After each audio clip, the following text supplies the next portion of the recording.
I'm joined now by Jonah Blank. He's a senior political scientist at the RAND Corporation. Welcome back to the broadcast. Thank you, Susan. So, Jonah, what is the likelihood that this attack in Bangladesh was actually, or is actually directly linked, and by that I mean coordinated and executed by the same ISIL operatives that claim they ordered the Istanbul attack?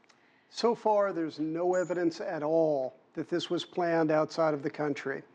ISIL launches a number of attacks, a very small number directly from its headquarters in Raqqa, Syria. In Paris, and an attempted attack in Brussels fall into this category. So far, however, there is no evidence that this or any other attack in Bangladesh has come from Syria. So now let me ask you, what is the likelihood that this may have been the work of a local terrorist organization who simply just slapped on an ISIL badge and is now claiming responsibility? Well, that would fit the past pattern.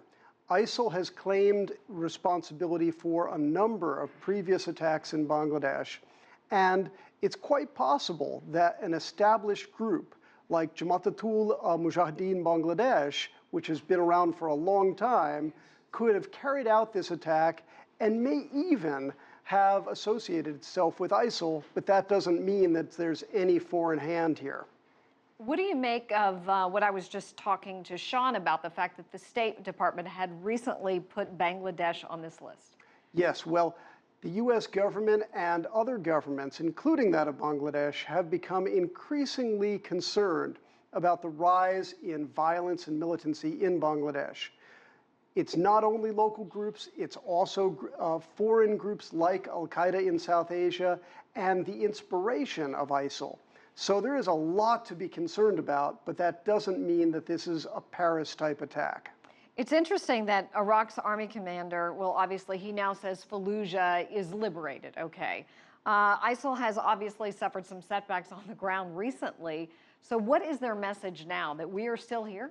Yes, they've always had a two-pronged strategy. On the battlefield at home, their home, and on the battlefield abroad, our home. So far, there's been no attack in the United States that has been credibly linked to ISIL in Syria or Iraq.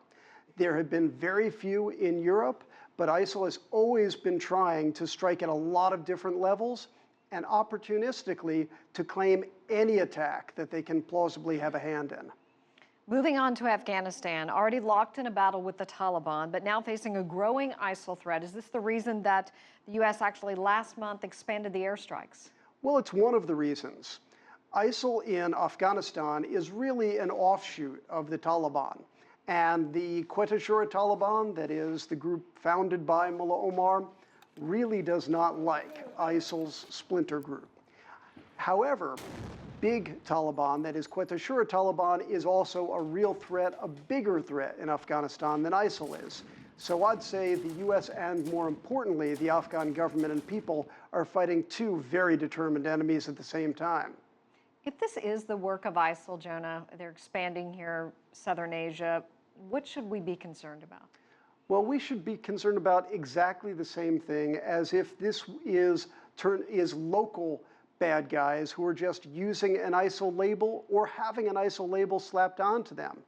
Regardless of the planning and execution, ISIL is clearly inspiring a lot of attacks all around the world at a lot of different levels, and that causes problems and really tragedy for everyone. And real concern, okay. Well, Jonah Blank, thank you so much for coming in. We appreciate it. Thank you, Susan. Always good to see you.